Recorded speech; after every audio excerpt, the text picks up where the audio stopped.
한 번 하면 결코 돌이킬 수 없는 것들이 있죠.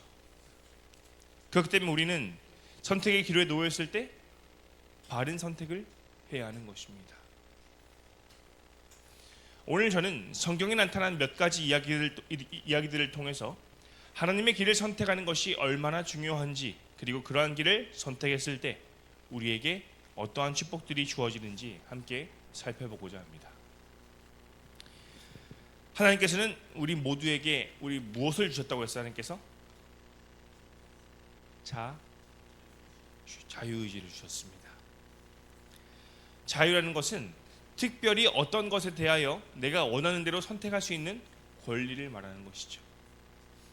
마치 우리가 대통령 선거를 할 때 내가 원하는 사람을 선택할 수 있는 것처럼 하나님께서도 아담과 하와를 비롯한 모든 인류에게 그와 같은 무엇을 주신 거예요? 자유를 허락하신 것입니다.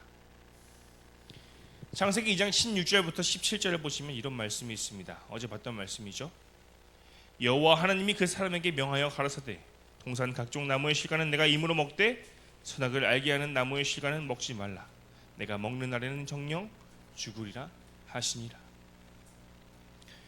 성경에서 말하고 있는 진정한 사랑은 하나님께서 우리에게 당신을 사랑하지 않을 자유까지도 주시는 것입니다. 하나님께서는 아담과 하와가 강제적으로 하나님을 사랑하고 찬양하는 것을 원했습니까? 원하시지 않으셨어요. 그분은 본인이 선택하고 진심에서 우러나오는 사랑과 찬양을 받으시기 원하셨습니다. 그래서 하나님께서는 그들에게 선택의 자유를 허락하신 것이죠.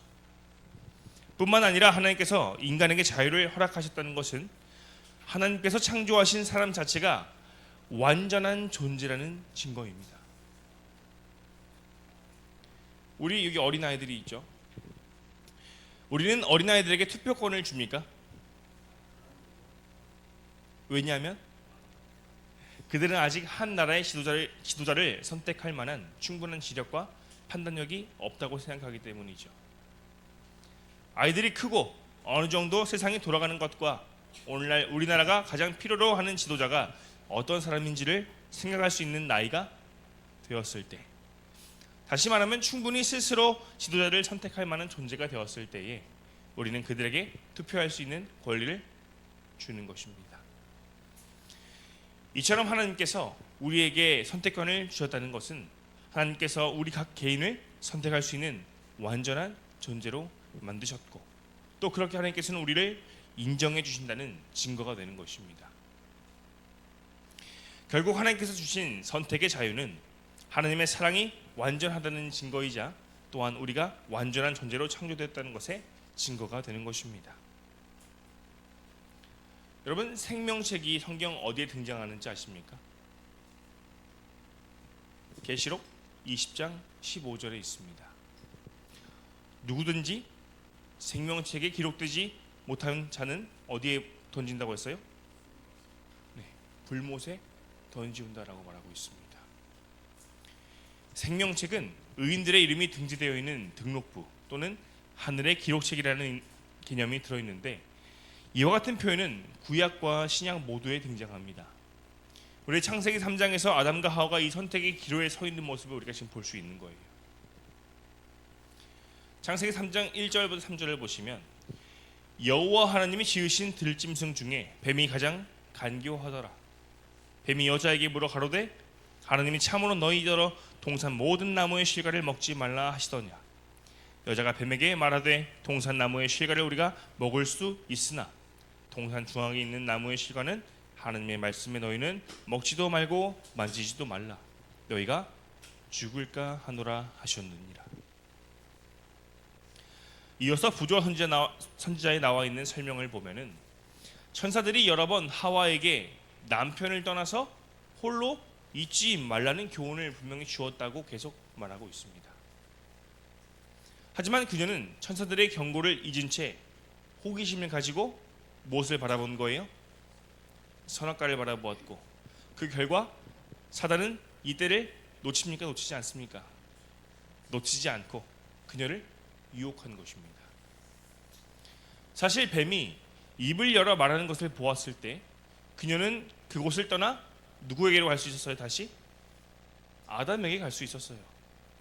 하지만 그녀는 거짓으로 접근하는 뱀과 계속적으로 대화를 나누고자 본인이 뭐 한 겁니까? 선택한 거예요. 4절에 보면 뱀이 이렇게 말합니다. 뱀이 여자에게 이르되 너희가 결코 죽지 아니하리라. 너희가 그것을 먹는 날에는 너희 눈이 밝아 하나님과 같이 되어 선악을 알 줄을 하나님이 아심이니라. 이 말을 들은 하와는 그녀의 마음 깊은 곳에서부터 이 뱀이 말하는 거짓을 믿고 하나님께서 주신 말씀, 너희가 먹는 날에는 정령 죽으리라 하시는 이 말씀을 뭐하기로 결정한 거예요?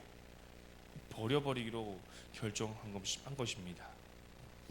그리고 결국 이러한 선택은 그녀로 하여금 선악과를 따먹기로 선택하게 만든 것입니다. 이어서 6절입니다. 여자가 그 나무를 본즉 먹음직도 하고 보암직도 하고 지혜롭게 할 만큼 탐스럽기도 한 나무인지라. 여자가 그 실과를 따먹고 자기와 함께한 남편에게도 주매 그도 먹은지라. 이처럼 하와는 죄를 피할 수 있는 여러 번의 기회가 있었음에도 불구하고 그녀는 계속적으로 사단이 유혹하고 있는 길로 가기를 택했습니다. 그리고 결국 그러한 선택이 그녀와 그녀의 남편을 죽음으로 이끌게 된 것이죠. 사실 이러한 선택은 아담에게도 있었습니다. 먼저 그는 선악과를 따먹고 자기에게 두고 그것을 가져다 주는 하와를 바라보면서 그녀의 죄를 깨닫고 또 하나님께 용서를 구할 수도 분명히 있었습니다. 하지만 아담은 어저께 뭐라고 했어요? 왜 선악과를 먹었다고 했죠? 하와와 같이 죽기 위해서. 하지만 그는 하나님의 말씀을 순종하는 것보다 그녀와 운명을 같이 하기로 선택했고 결국 이러한 선택이 온 인류를 죄의 구렁텅이로 몰고 간 것입니다. 아담과 하와의 타락은 연속된 선택의 결과인 것을 부조화 선지자 55페이지에서는 이렇게 말하고 있습니다. 아담은 하나님과 거룩한 천사들로 더불어 교제하는 기쁨을 누렸었다. 그는 창조주의 영광을 바라보았었다. 그러나 이 모든 축복들은 그의 눈에 다른 모든 것을 능가하는 것처럼 보인 한 선물을 잃어버릴까 하는 두려움 때문에 보이지 않았다. 창조주께 대한 사랑, 감사, 충성, 이 모든 것은 하와에 대한 사랑에 눌려졌다. 그 여자는 아담 자신의 한 부분이었다. 그러므로 그는 이별한다는 생각만 해도 견딜 수 없었다. 그리고 결국 그는 그 여자와 운명을 같이 하기로 결심하였다. 이처럼 아담과 하와의 타락은 연속된 선택의 결과였습니다. 각 선택의 단계에서 그들은 점점 하나님과 멀어지게 되었고 그 선택은 결국 그들을 죽음으로 몰고 간 것이죠. 우리는 이 이야기를 통해서 내 앞에 놓인 작은 선택이 이 작은 선택이 얼마나 중요한지를 깨달아야 할 것입니다. 하나의 잘못된 선택은 또 다른 잘못된 선택을 하게 해서 결국에는 이 진리와는 전혀 다른 방향으로 나아가게 만들기 때문이죠. 뿐만 아니라 이 선택은 단순히 선택으로 끝나는 것이 아님을 우리가 모두 잘 알고 있습니다. 그 뒤에는 반드시 뭐가 따릅니까? 선택에는 책임도 역시 따라오게 되어 있는 것이죠. 그러므로 우리는 하나님께서 주신 이 선택의 자유를 누구의 뜻에 맞게 사용해야 합니까? 아무리 자유여도 그분의 뜻에 하나님의 뜻에 맞게 사용하되 지극히 작은 선택이라 할지라도 거기서 실패를 경험하면 절대 안 되는 것입니다. 하나님께서는 우리 각 개인에게 가장 좋은 길이 무엇인지 이미 다 알고 계십니다. 그리고 그 길을 선택하도록 아마 매일과 같이 우리한테 요구하고 계실 거예요. 어떤 길은 사람의 눈으로 볼 때에는 정말 좋은 길이고 대성할 수 있는 길처럼 보이지만 결국에 가서는 무엇이 있습니까? 사망으로 인도하는 길도 있고요. 또 하지만 어떤 길은 지금 당장은 힘들어 보이고 또 별로 매력적이지 않은 것처럼 보일지라도 결국에는 그 길이 우리를 생명으로 인도하는 길이 되기도 한다는 것입니다.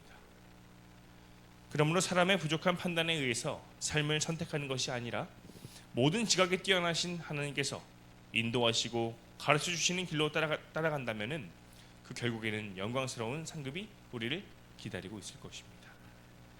바라기는 매 순간 하나님의 인도하시는 길을 따라가므로 우리 모두 하늘까지 이르게 되는 경험을 하게 되길 시간 간절히 소망합니다. 결국 아담과 하와는 그들의 선택에 의해서 선악과를 먹게 되었고 그 결과 무엇을 느끼게 되기 시작합니까? 죄책감과 두려움을 느끼게 시작합니다. 7절부터 10절의 말씀입니다.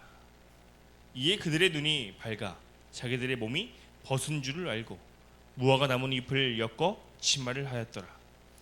그들이 날이 서늘할 때에 동산에 거니시는 여호와 하나님의 음성을 듣고 아담과 그 아내가 여호와 하나님의 낯을 피하여 동산 나무 사이에 숨은지라. 여호와 하나님이 아담을 부르시며 그에게 이르시되 내가 어디 있느냐? 가로되 내가 동산에서 하나님의 소리를 듣고 내가 뭐했으므로? 벗었으므로 뭐했대요? 두려워하여서 뭐했습니까? 숨었대요. 방금 읽은 성경을 보면은 아담과 하와가 선악과를 따먹은 결과가 크게 두 가지로 나와 있습니다. 먼저 그들은 서로의 모습을 보면서 자기가 뭐했다는 것을 깨달아요? 벗었다는 것을 느끼게 되었습니다.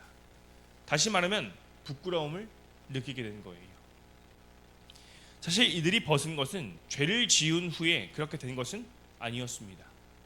그들은 이미 벗고 있었지만 그것이 전혀 부끄럽지 않았던 것입니다.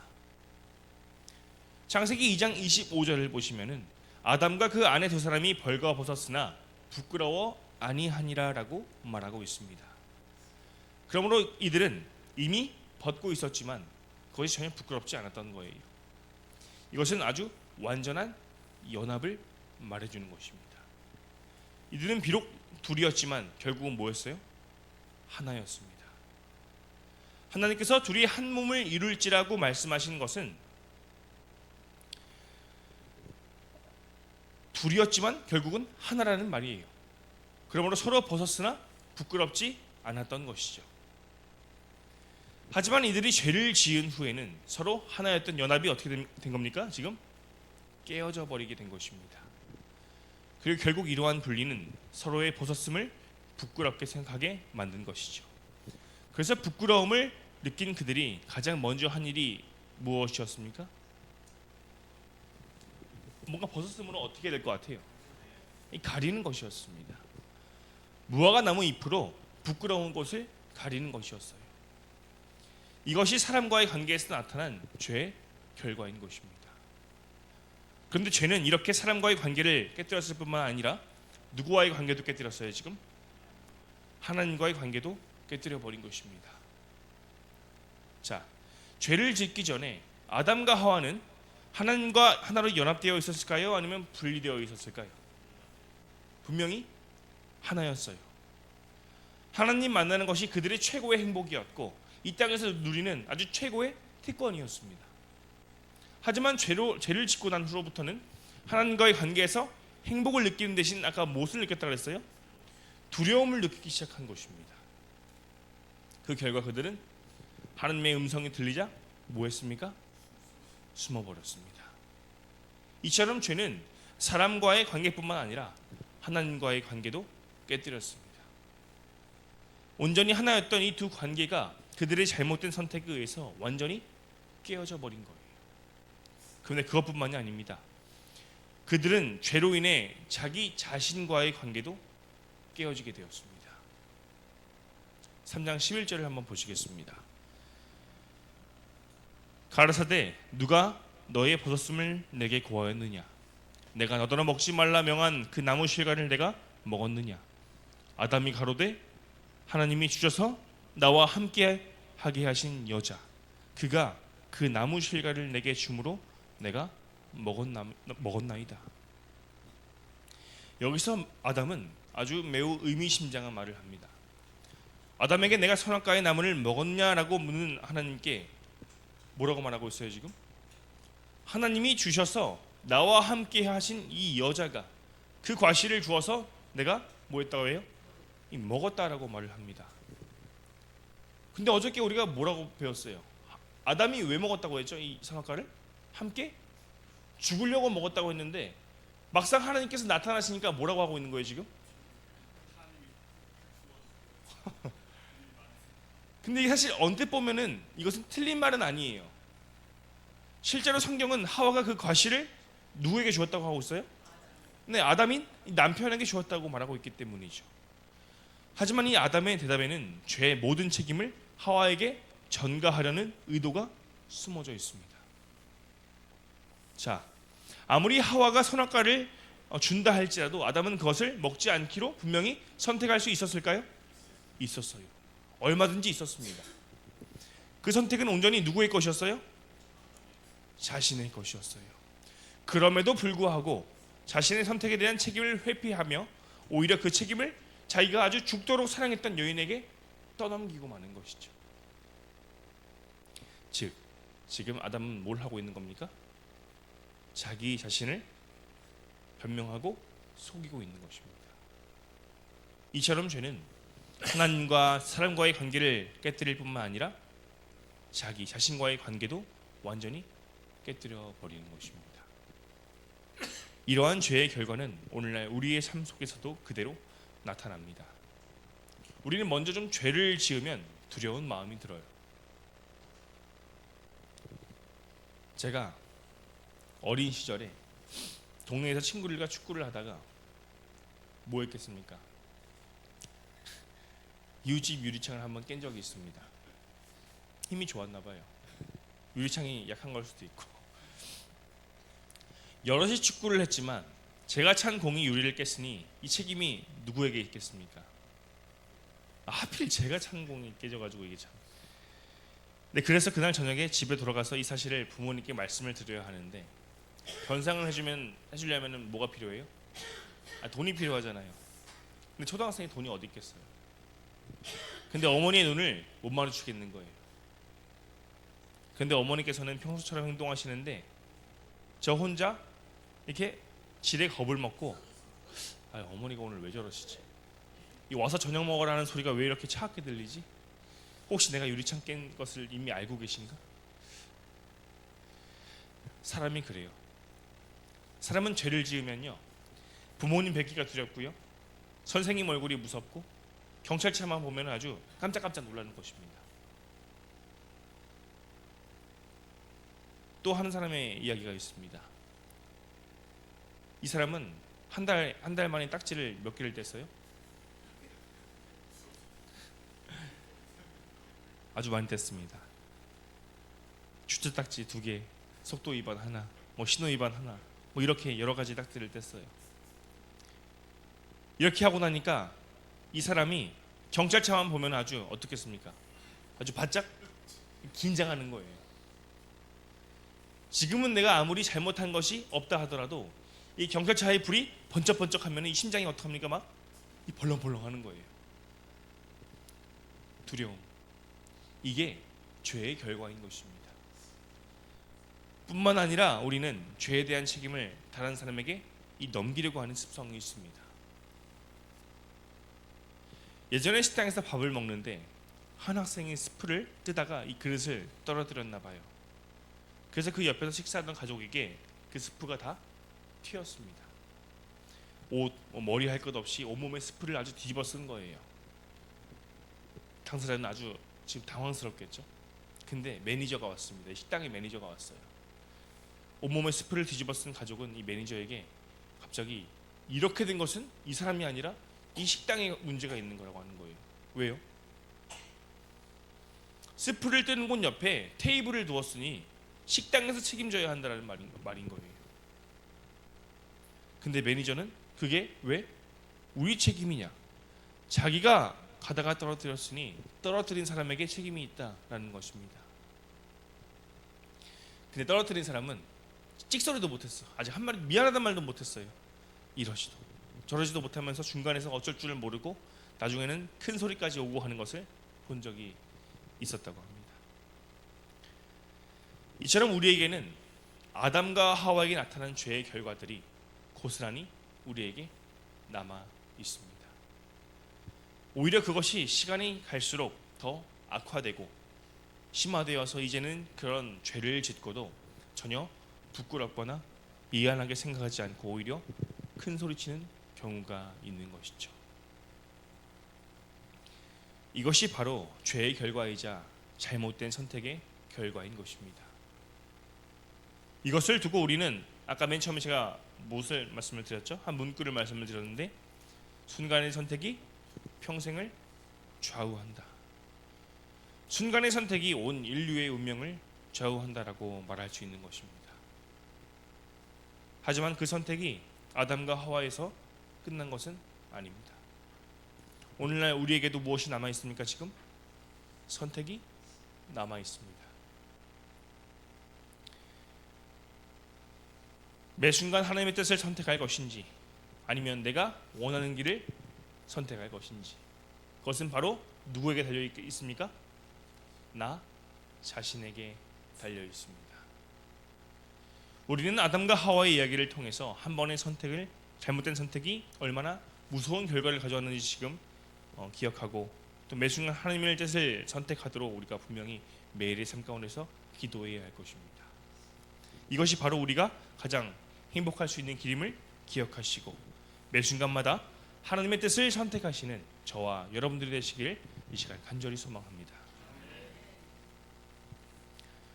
이처럼 아담과 하와가 하나님의 뜻을 거절하고 사단의 거짓을 선택함으로 죄가 이 땅에 들어오게 되었고, 또 그리고 이 죄는 그의 자녀들에게 죄된 본성으로 전해지게 되었습니다. 하지만 그렇다고 해서 우리가 우리에게 선과 악을 구별하고 선택할 수 있는 능력까지 없었습니까? 없어진 것은 아닙니다. 비록 우리의 본성이 죄로 오염되어 더럽혀진 것이 사실이지만, 우리 마음 가운데 역사하시는 누구의 능력으로? 하나님, 성령의 능력으로 선을 선택할 수 있고 또 마땅히 선택해야 하는 것입니다. 신약 성경을 보시면 우리는 또 아브라함의 이야기가 등장하는 것을 볼 수 있습니다. 아브라함은 하나님께서 모든 것을 버리고 떠나라 말씀하셨을 때 그 말씀을 따르기로 선택했습니다. 그리고 그러한 선택은 결국 아브라함으로 하여금 복의 근원이 되게 한 것입니다. 히브리서 11장 8절부터 10절을 보시겠습니다. 믿음으로 아브라함은 부르심을 받았을 때에 순종하는 장래 기업으로 받을 땅에 나아갈새 갈 바를 알지 못하고 나갔으며, 믿음으로 저가 외방에 있는 것 같이 약속하신 땅에 우거하여 동일한 약속을 유업으로 함께 받은 이삭과 야곱으로 더불어 장막에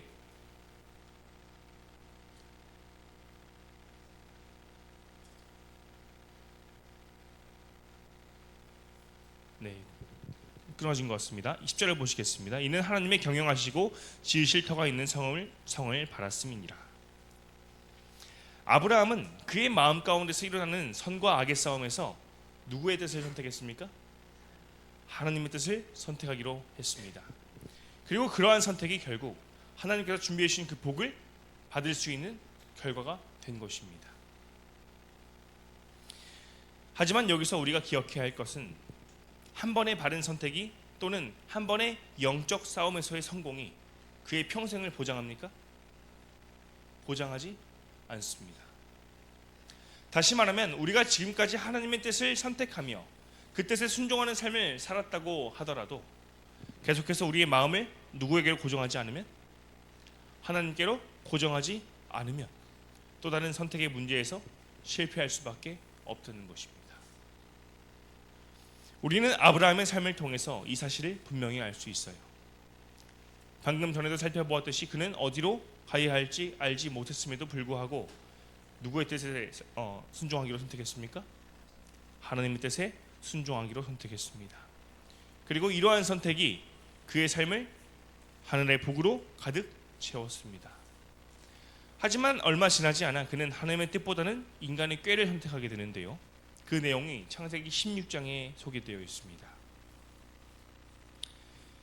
사레가 아브라함에게 이르되, 하나님께서 내 출산을 허락하지 아니하셨으니 원하건대 내 여종에게 들어가라. 내가 혹 그로 말미암아 자녀를 얻을까 하노라 하매 아브라함이 사레의 말을 들으니라. 하나님께서는 분명히 아브라함에게 내 아내 사레를 통해서 아들을 낳을 것이라는 것을 분명히 약속해 주셨습니다. 하지만 그들은 아무리 기다려도 응답이 없자 꾀를 하나 내는데 바로 누구를 통해서? 사레의 여종을 통하여 아들을 낳는 것이었습니다. 이 이야기를 들은 아브라함은 그것을 어떻게 생각했을까요? 좋게 여기고 그 말을 듣기로 선택하죠. 그리고 그 결과가 어떻게 되었습니까? 하갈이 누구를 멸시하기 시작해요? 사레를 멸시하기 시작합니다. 아들도 못 낳는 여자라고 무시하고 업신 여기는 것이죠. 그러나 사레는 속이 상해서 다시 아브라함에게 호소합니다. 그래서 아브라함은 당신 종이니 당신 마음대로 하라고 합니다. 그랬더니 어떻게 했어요? 6절에서 사레가 하갈을 학대하기 시작하고 하갈은 그것을 견디다 못해 도망을 가게 됩니다. 이처럼 창세기 12장에서 온 세상의 복의 근원이 되기로 선택한 아브라함이었지만 아들을 낳는 문제 앞에서는 하나님의 약속보다는 사람의 꾀를 선택하고 또 그 결과 이 집안에 엄청난 불화가 생기게 되는 것입니다. 그리고 이 불화는 한 가정의 불화로 끝나지 않고 민족의 불화로 커지게 된 것이죠. 부조와 선지자에서는 아브라함의 이 잘못된 선택이 얼마나 큰 영향을 미쳤는지 다음과 같이 설명하고 있습니다. 일부 다처는 아주 널리 퍼져 있었기 때문에 그것을 죄라고 생각하지 않게 되어버렸으나 그것은 하나님의 율법을 위반하는 일이었으며 가족 관계의 신성성과 평화에 치명적이었다. 아브라함과 하갈과의 결혼은 그의 가정뿐 아니라 후대에까지 나쁜 결과를 빚어내었다. 이처럼 우리는 끊임없이 하나님의 뜻을 선택하도록 기도하며 노력해야 할 것입니다. 아무리 지금까지 바른 선택을 하면서 우리가 살았다 하더라도 항상 우리의 생각과 마음을 경계하지 않으면 아브라함과 같이 바로 무너질 수 있는 것입니다. 그러므로 우리는 매 순간 하나님의 뜻을 선택하도록 기도해야 할 것입니다. 그렇다면 우리가 항상 옳은 것을 선택할 수 있을 텐데 그 선택을 위해서는 우리가 어떻게 하라고 성경은 말하고 있는지 아십니까? 시편 119편 11절의 말씀입니다. 내가 주께 범죄치 아니하려 하여 누구의 말씀을? 주의 말씀을 어디에 두었다고 해요? 내 마음에 두었나이다. 첫 번째로 옳은 선택을 하기 위해서 어떻게 하면 된다고 합니까? 지금 항상 하나님의 말씀을 어디에? 내 마음에 두는 것입니다. 하나님의 말씀은 우리에게 무엇이 옳고 그른지를 분명히 말씀해주는 표지판과 같습니다. 바른 선택을 위해서는 바른 지식이 있어야 하죠. 무엇이 옳고 그른지를 분명히 알아야 하지만 옳은 것을 선택할 수 있는 것입니다. 그러므로 하나님께서 선과 악의 기준을 분명히 말씀해 주신 그 말씀을 날마다 읽고 묵상함으로 그 말씀이 나의 선택의 판단의 기준이 되도록 우리가 해야 하는 것입니다. 두 번째로 옳은 선택을 하기 위해서는 어떻게 해야 할지 골로새서 3장 2절의 말씀을 통해 살펴보겠습니다. 다시 한번 읽어볼까요? 시작. 위의 것을 생각하고 땅의 것을 생각하지 말라. 두 번째로 어떻게 하라고 말하고 있습니까? 어디 것만 생각하는 거예요 지금? 하늘의 것을 생각하는 것입니다. 우리의 눈은 이 땅에 있는 것들로 많이 지금 어두워져 있습니다. 이 세상이 삶의 전부인 양 땅의 것을 사랑하고 그것에 매달려 평생을 살아가게 만드는 것이죠. 그러나 이 땅에 있는 것은 잠깐 있다가 사라질 뿐, 진정 변하지 않는 것은 바로 어디에 있습니까? 하늘에 있는 것이면 우리는 꼭 기억해야 할 것입니다. 이런 마음으로 세상을 바라보고 사람을 대한다면 우리가 항상 바른 선택을 할 수 있게 될 것입니다. 어떤 일을 하는 것이 지금 당장은 이 땅에서의 큰 부를 누릴 수 있는 방법으로 보이더라도 그것이 하늘의 것을 혹여나 잃어버리게 만든다면 우리는 그것을 과감하게 뭐 해야 합니까? 포기할 줄 알아야 하는 것입니다. 이처럼 이 땅에 있는 것들이 아니라 하늘에 있는 것들을 늘 생각하고 사모하며 살다 보면은 우리는 이 땅에서 바른 선택을 분명히 할 수 있게 될 것입니다. 아무쪼록 저를 비롯한 우리 모든 성도님들께서는 하나님의 말씀을 늘 마음에 둠으로 옳고 그름의 기준을 분명히 하시기를 바랍니다. 뿐만 아니라 잠깐 있다가 사라지는 이 땅의 것들을 생각하는 것이 아니라 이 하늘에 있는 것들을 생각하며 삶으로 매 순간 더 나은 것, 더 좋은 것을 선택하는 우리 모두가 되기를 간절히 바랍니다.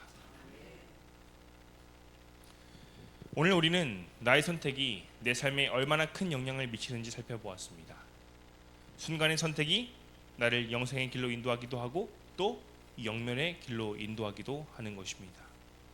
그래서 바른 선택을 하는 것이 내 삶에 있어서 너무나도 중요한 문제라는 것을 살펴보았죠. 그럼 마지막으로 우리의 선택이 단순히 내 삶을 결정하는 것에서 끝나는 것이 아니라 우리의 다음 세대, 즉 우리의 후손들에게까지 영향을 미친다는 것을 살펴보고 말씀을 줄이도록 하겠습니다. 현대인의 성경 신명기 30장 19절을 살펴보겠습니다. 내가 오늘 하늘과 땅을 증인으로 세우고 여러분에게 생명과 죽음, 축복과 저주를 제시하였습니다. 그러므로 여러분과 여러분의 자손이 살려고 하면 사는 길을 선택하십시오.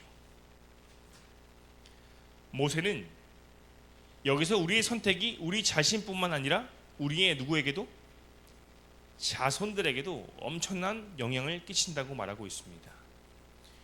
우리의 선택이 나 자신의 복과 저주, 생명과 사망을 결정지을 뿐만 아니라 우리의 자손들에게까지도 영향을 준다는 것이죠. 사실 아이들에게 있어서 그 부모님의 영향은 그 품성과 운명을 결정지는데 가장 큰 영향을 준다고 해도 과언이 아닐 것입니다. 어려서부터 아이를 먹이고 입히고 재우는 그 부모의 모습들이 그 아이의 품성을 결정짓는데 큰 비중을 차지하게 될 거예요. 또한 부모님의 생활 습관은 자녀에게 고스란히 전해져서 나중에 성인이 되어서도 그가 보고 듣고 자라온 모습들을 그대로 뭐합니까? 따라하게 됩니다. 한 연구에 따르면요, 아버지가 알코올 중독인 사람의 자녀들이 알코올 중독이 될 확률이 그렇지 않은 아이들에 비해서 이 10배가 넘는다고 합니다. 자녀들이 어릴 때에는 아버지의 모습을 보면서 나는 커서 아버지처럼 뭐 먹지 말아야지, 술 먹지 말아야지라고 생각하지만 정작 커보면요, 자기도 모르게 지금까지 보고 경험하며 살아온 그 삶의 태도를 그대로 따라하는 거예요. 닮아가는 것입니다. 이것이 바로 부모님의 선택이 그 자녀들에게 끼치는 영향인 것입니다. 이것은 생활의 문제뿐만 아니라 신앙생활도 마찬가지예요. 부모의 신앙 태도는 그 자녀들의 신앙을 결정짓습니다. 부모님이 겸손히 교회를 섬기고 이웃을 섬기고 또 말씀을 상고하는 분들이라면은 그 자녀들도 나중에 커서 부모님께서 보여주신 그 신앙의 모습을 그대로 배우게 됩니다.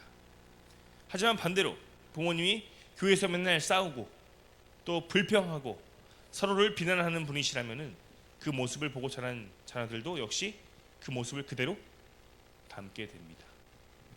그러므로 우리는 나 한 사람의 선택이 나 자신의 운명뿐만이 아니라 우리 자녀들의 운명까지도 영향을 미친다는 것을 기억하고 선택의 문제에 있어서 보다 신중해야 할 것입니다. 내가 어떠한 사람이 될 것인지, 내가 어떠한 신앙인이 될 것인지에 대한 선택이 나와 내 가정과 내가 속해 있는 교회 그리고 이 사회 전체에 큰 영향을 미치게 될 것입니다.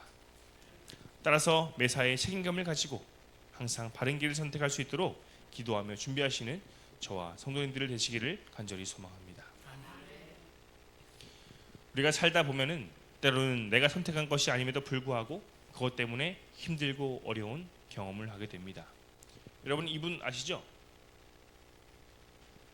닉 부입치치라는 행복 전도사인데 그는 희망 전도사입니다.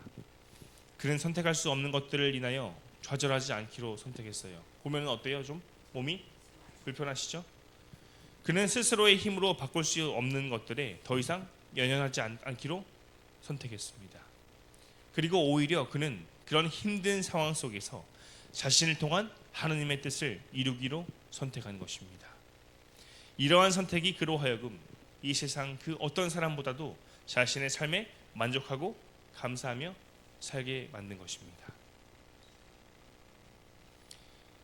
우리 앞에는 나의 선택으로 바꿀 수 없는 것들이 너무나도 많이 있습니다. 그러나 중요한 것은 그 상황을 대하는 우리의 태도는 내가 선택할 수 있습니다. 내가 어떠한 마음으로 세상을 바라볼지, 어떠한 마음가짐으로 내 삶을 살아갈지 우리의 선택에 달려 있는 것이죠. 그러므로 우리는 어떠한 상황에 처하게 되더라도 항상 하나님 안에서 희망을 선택해야 할 것입니다. 그리스도 안에서의 평안과 감사, 만족과 찬양이 우리의 선택이 되어야 할 것입니다.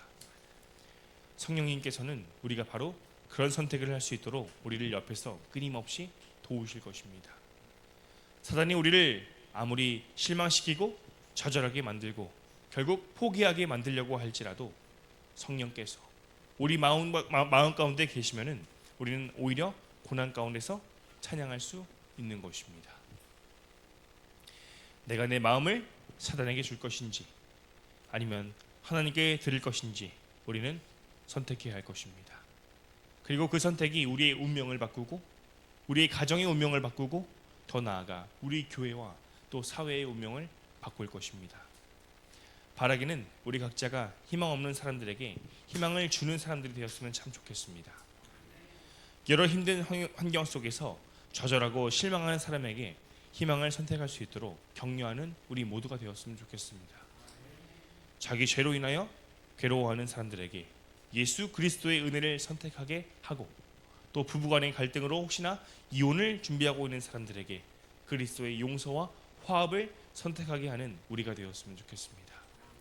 싸움이 있는 곳에 평화를 선택하게 하고 슬픔이 있는 곳에 감사를 선택하게 하고 죽음이 있는 곳에 영생을 선택하게 하는 우리 성산교회 성도님들이 되시기를 간절히 바라면서 말씀을 마치겠습니다.